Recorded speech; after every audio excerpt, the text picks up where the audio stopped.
Good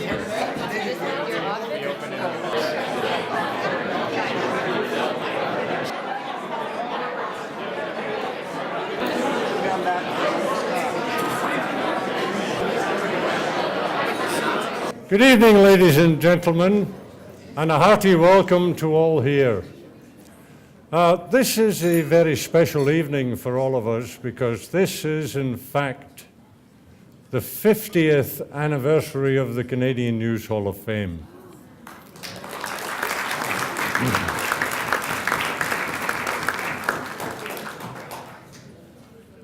Originally started by the Toronto Press Club back in the good old days of 1966.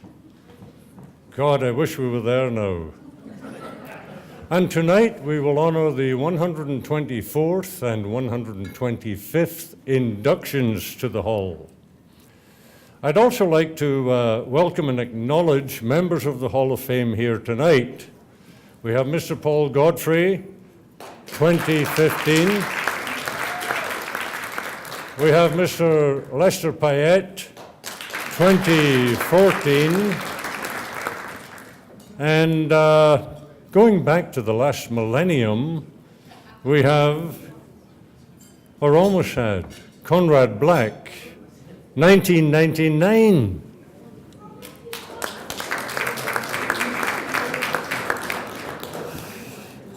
Is Connie coming?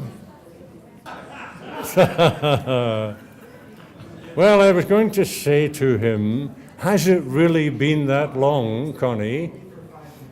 I well remember his opening lines when I inducted him back in the merry month of May 1999, and he said, his opening line was, I always encouraged my business editors to affect a Scottish accent. Paul, you might do well to follow that sound advice. I recall on that occasion too, Mr. Black even had some kind things to say about journalists. Oh, here it comes. Oh God, I got to repeat this. Can we do a replay?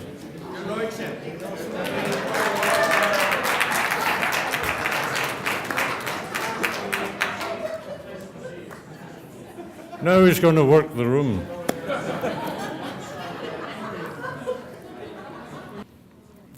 I had just been saying, Connie, that I was welcoming the Hall of Fame members who are here this evening, including Mr. Godfrey and Mr. Payette and your good self. And you go back to the last millennium, 1999. My Lord, has it really been that long? I had said I well remembered your opening remarks, which you may even remember this evening, when you averred, I always encouraged my business editors to affect a Scottish accent. You remember that with Gordon Donaldson? Wonderful evening. So I was saying also, just before your timely arrival, that you also had some kind words to say that evening about journalists. Not all journalists, mark you understand, just the good ones. The ones who adhere to the old standards of truth and accuracy and objectivity. Damn few of them around, Connie. Now, we're going to proceed with the first induction, that of John Anderson Fraser. It doesn't get any more Scottish than that. Then we're going to have a leisurely dinner before we have some more fun inducting Mr. Andy Donato. Now, to introduce our first inductee, I'll call upon the renowned columnist and author, Michael Volpe, who has enjoyed or endured more than 40 years of friendship, or mostly friendship, with John Fraser. Michael.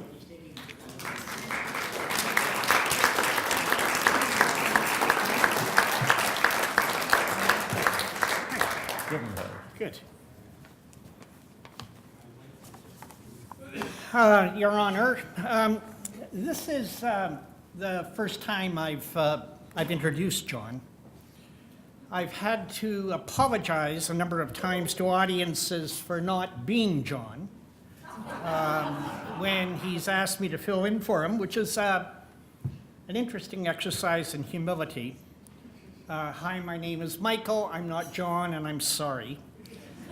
When he stepped down as master of Massey College, there was a roast for him. I spoke at the roast. When I sat down, he hissed at me. That wasn't a roast. That was a catalog of everything I've done that's irritated you for more than 40 years. And I remember thinking at the time, well, not everything.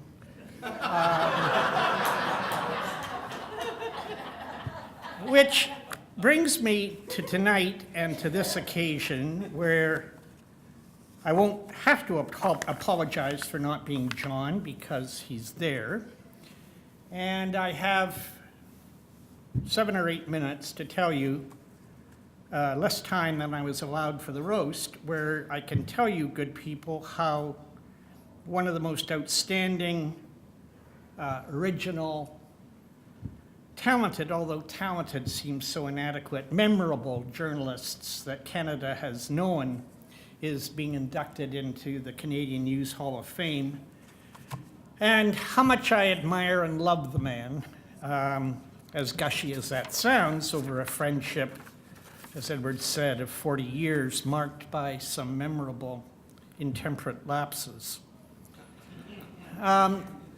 As the Globe's correspondent in China during the cultural turbulence of the 1970s, he once wrote of himself that he had discovered for the first time, and I quote, what the truest and best function of a journalist is, which is simply to be a witness to observable facts, which, with all respect, that is so understated, so far removed from an accurate description of you as a journalist over more than a quarter century as an active practitioner, plus another 20 years of high-octane dabbling. You've been anything but a simple witness. You've shown more compassion toward more genuine understanding of the people and events you've written about than anyone I know. You get under the surface better than anyone I know.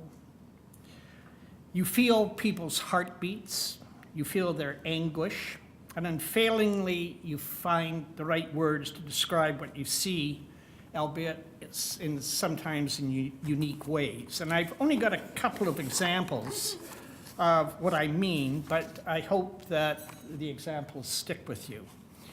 As the Globe's dance critic, John, as many of you know, was instrumental in initiating the process of Mikhail Baryshnikov's defection to Canada by passing a key contact person's phone number to the celebrated dancer in Toronto.